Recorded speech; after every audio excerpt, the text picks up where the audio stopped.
আসসালামু আলাইকুম, সবাইকে শুভেচ্ছা। আজ টমেটোর টক করব। অসম্ভব মজার এই টমেটোর টকটা ঘন করেও করা যায়, আবার এরকম আমি তো এরকম পাতলাটাই বেশি পছন্দ করি। ঘনটাও খাই, ওটাও খুব ভালো হয়। তো আজকে আমি আপনাদের সাথে এই পাতলা টমেটো টকটাই শেয়ার করলাম। এর আগে আমি আরও কয়েকবার টমেটো টকটা করেছি, আজকেও করলাম, খুব ভালো হয়েছে, তাই ভাবলাম আপনাদের সাথে শেয়ার করি। দেখতেই পাচ্ছেন কতটা লোভনীয় হয়েছে, একদম স্মুথি এবং মানে খুবই ভালো লাগার একটা টক। এটা এমনি এমনি খাওয়া যায়, আবার গরম ভাত দিয়েও তো খাওয়াই যায়। আশা করি আজকের এই ভিডিওটা আপনাদের ভালো লাগবে। তাই কথা না বাড়িয়ে আমি কিভাবে টমেটোর টকটা করেছি সেটাই আজকে আপনাদের সাথে শেয়ার করব।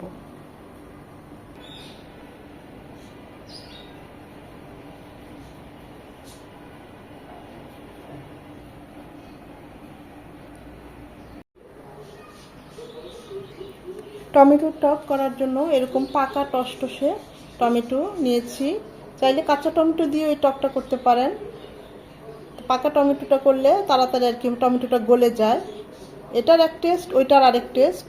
দেখুন একদম তরতাজা, খুব ভালোভাবে ধুয়ে এখন আমি এগুলো ছোট ছোট করে কিউব করে কেটে নেব। বোটা ছাড়িয়ে এভাবে কিউব কিউব করে কেটে নিয়েছি। অবশ্যই বোটার অংশটা ভালোভাবে ছাড়িয়ে নেবেন। দেখতেই পাচ্ছেন খুব ভালোভাবে এবং দ্রুত সেদ্ধ হওয়ার জন্য আমি এরকম ছোট ছোট করে কেটে নিয়েছি। আপনারা চাইলে 4 ফালি করেও কেটে নিতে পারেন। প্যানে দিয়ে দিচ্ছি 2 চামচ সরষের তেল। তেলটা গরম হয়ে এসেছে, দিয়ে দিচ্ছি 3টা শুকনো মরিচ, আর দিয়ে দেব 1 চামচ 5 ফোড়ন। এটা জাস্ট 10 থেকে 20 সেকেন্ড হবে, বেশি ভাজা যাবে না, তাহলে 5 ফোড়নটা আবার তেতো হয়ে যাবে। দিয়ে দিব 1 চামচ আদা রসুনের পেস্ট। এটাকে 1 মিনিট ভেজে নেব যেন আদার ঝাঁঝালো গন্ধটা চলে যায়। আদা রসুনটাকে 1 মিনিট ভেজে নেওয়ার পর এখন দিয়ে দিব আমরা যে টমেটোটা কিউব করে কেটে নিয়েছি সেটা।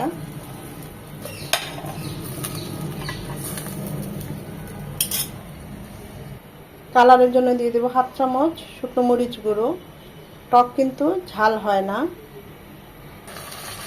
এখন এই সব কিছু নেড়ে চেড়ে মিশিয়ে নেব।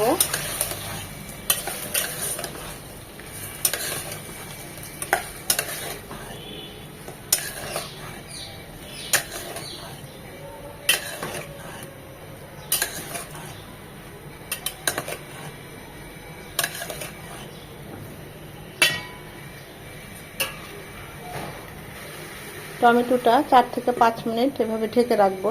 এটা অনেকটা নরম হবে, মাঝে অবশ্যই আরেকবার নেড়ে দেব।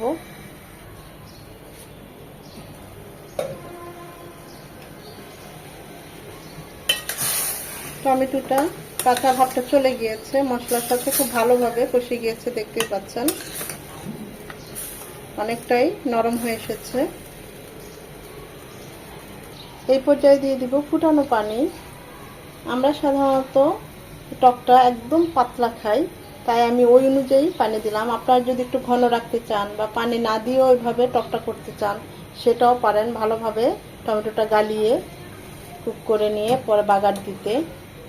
আমি একটু পাতলা, একদম পাতলা, একটু না, আমি টকটা একদম পাতলা খাবো, তাই এখানে ফুটানো পানি দিলাম 3 থেকে 4 গ্লাস। টমেটোটা একদম নরম হবে, এটাকে একদম গালিয়ে নেব। আমি এখানে আরও 1 গ্লাস পানি দিই, 1 কাপ পানি দেব। আরও 1.5 কাপ পানি দিয়েছি, কারণ এটা আমার একদম পাতলা হবে, তাই টমেটোটা একদম সেদ্ধ হয়ে নরম হবে এই পানিতেই। মিনিমাম 8-10 মিনিট এটা কুক হবে, টমেটোটা একদম গলে যাবে। মাঝে অবশ্যই আরও একবার নেড়ে দিতে হবে।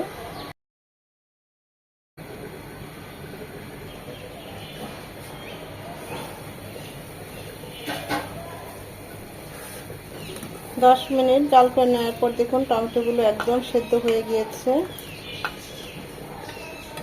এখন এগুলো এরকম একটা চামচের সাহায্যে আমি এভাবে আস্তে আস্তে একদম গালিয়ে নেব। আপনারা চাইলে এরকম কাঠের খুন্তি, ঘুটনি বা এরকম ঘুটনি দিয়েও এগুলো গালিয়ে নিতে পারেন।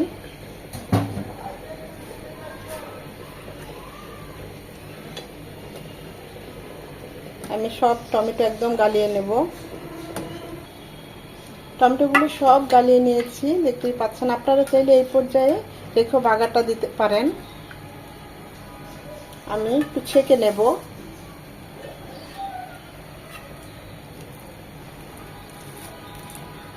শুধু এই টমেটোর টকের পানিটা রাখবো।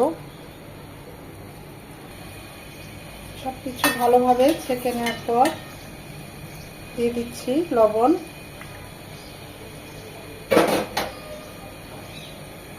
দুটো আস্ত কাঁচামরিচ।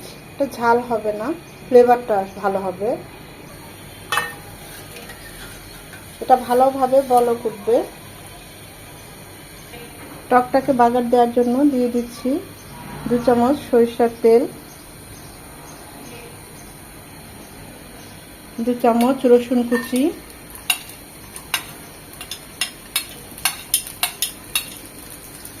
2 চামচ পেঁয়াজ কুচি,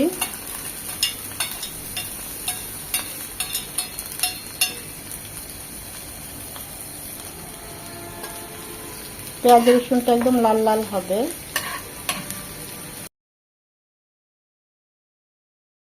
একদম এরকম লাল লাল হবে।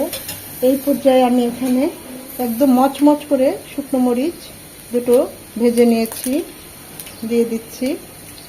এটা একদম ভাজাটাই দিবেন, একদম মচমচ করা শুকনো মরিচ।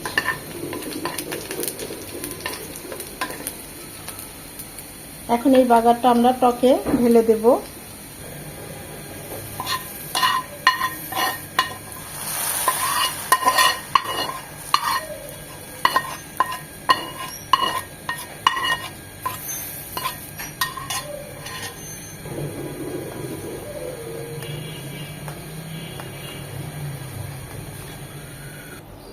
বাগারটা দিয়ে একটু ঘুটে দিবেন।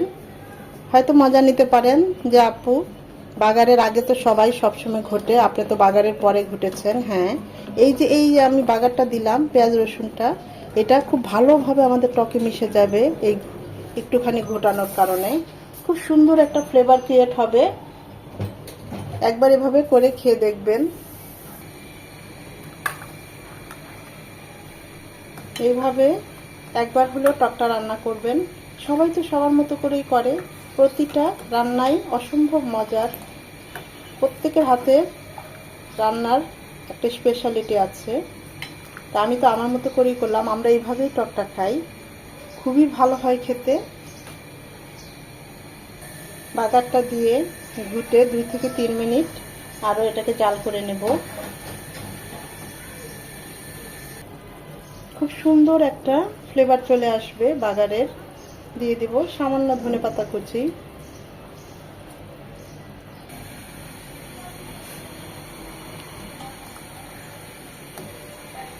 এরকম একটা পাতলা একদম স্মুথি টক। আমি তো এমনি বাটিতে পিয়ে পিয়ে খাই, আমার কাছে এত ভালো লাগে। কাঁচা আম না নামার আগ পর্যন্ত এভাবেই আমি টকটা রান্না করে গরমের মধ্যে প্রতিদিনই রান্না করি, খুবই ভালো লাগে। আশা করি আপনাদেরও ভালো লাগবে। একবার হলেও এভাবে ট্রাই করবেন। আমি এখন চুলাটা অফ করে দেব।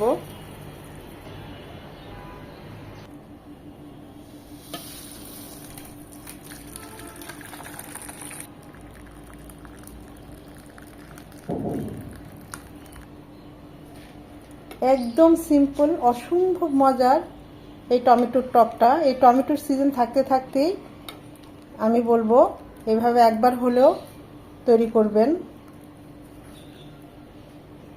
ভিডিওটা ভালো লেগে থাকলে লাইক কমেন্ট শেয়ার করে দিবেন। একটা লাইকটা অবশ্যই দিবেন, কারণ এই লাইকটা পরবর্তী ভিডিও করতে আমাকে উৎসাহিত করে, সাহায্য করে।